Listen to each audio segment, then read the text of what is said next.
Hello, we are ready for chapter 23 of The Treasure Hunter's Tale.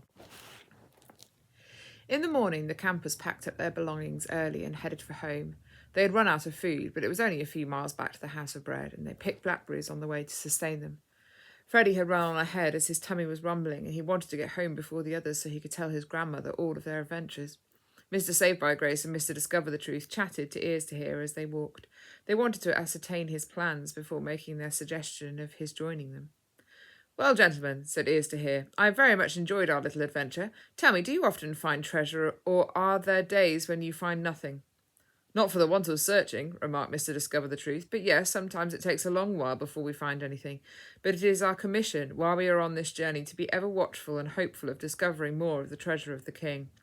"And what do you do with it when you find it?" asked the young man. "We store it up in our hearts, and then we either leave it for others to find or use it in some special way," explained Mr. Saved by Grace. "Tell me, man, do you have a particular focus while you are on this road?" "Just to keep putting one foot in front of the other," sighed Ears to Hear. "But I would love to do something more for my king," he added.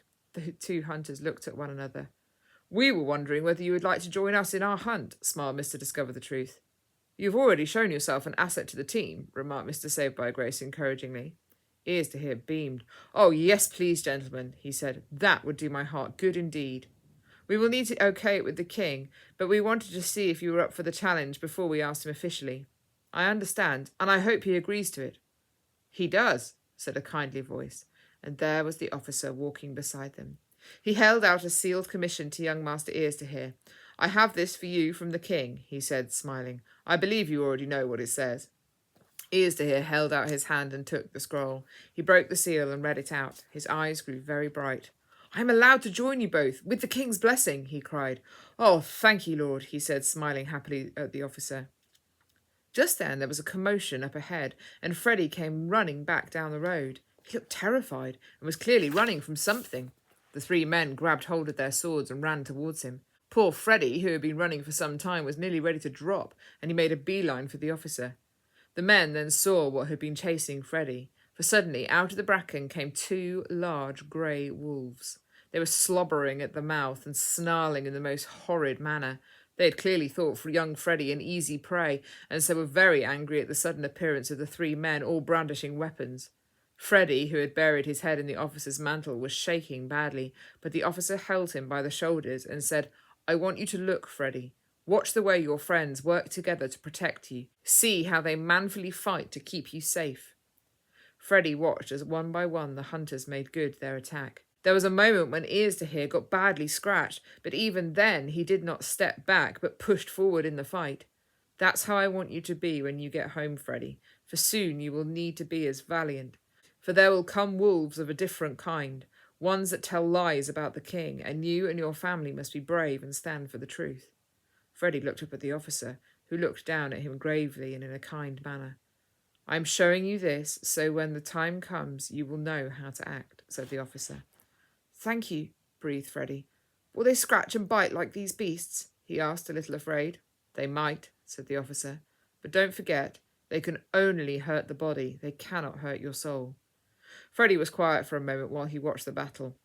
"I will try to be brave," he said quietly. "Good boy," smiled the officer. "And I will help you," he said. Just then there was a yelping sound, a howl, and then silence.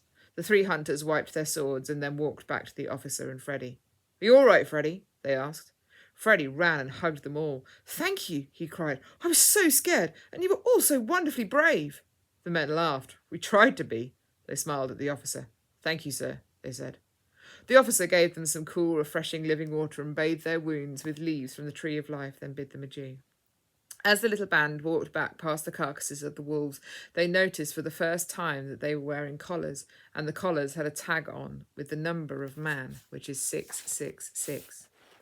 The men looked gravely at one another. "So these weren't just ordinary animals," one remarked. "Nay, but doers of evil for the evil one himself." "I think they were sent to destroy us," said Freddie, looking solemn. "But if they had, they could only have killed our bodies, not our souls," he said with great reassurance. "Well said," smiled the hunters. The little group made their way back to the town and arrived at the House of Bread just in time for lunch.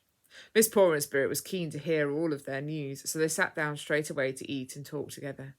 Freddie's eyes glowed almost as bright as the glowworms as he told his grandmother about the cave and the stalactite they had to swim under, and then about the glowing cave, and finally the treasure. She was delighted that Freddie had been instrumental in getting the treasure, as she knew that kind of joy would stick with him for the rest of his life. She was also very encouraged how well he remembered the teaching of the treasure, and how the salt walls also taught a lesson. Indeed, the other men barely got a word in edgeways, so excited was Freddie to tell his grandmother everything, but they didn't mind. They just enjoyed the food and were encouraged by how much young Freddie had learnt and remembered. Miss Poor-in-Spirit gasped when she heard about the wolves and insisted on checking Freddie over, but he assured her he was okay. But Freddie didn't share with any of them what the officer had told him. He kept those things and pondered them in his heart.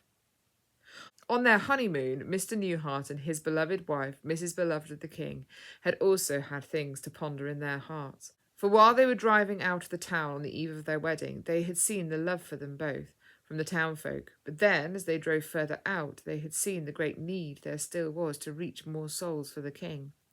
They had been praying that the king would show them what they could do about it, when suddenly they came across a large, old, empty building. I think it must have once been a place for selling things at auction, for it was very large and very well situated. Mr. Newhart stopped the cart. "I'm not sure, but I think we should go and look at that building," he said to his wife. "So do I," she said. "Maybe this is part of the answer to our prayers." Inside the building was a large seating area and then a good floor space, presumably where they would show the things for auction in the old days. The acoustics were fantastic, and the more they looked around, the more the new couple felt that here was a place where people could come and hear more about the king and his prince. "Well," said Mr. Newhart, his voice reverberating around the room, "this is certainly an ideal place for a sermon," he said, smiling at his wife. "And for singing," she smiled back. They both looked excitedly at one another. "We will certainly pray about this place," Mr. Newhart said, putting his arm around his wife as they walked back to their cart. "And for the people who will fill it," Mrs. Beloved of the King said happily, "for is it not the people who love God who make the church, not the building?" "It is indeed," said her husband. "It is indeed."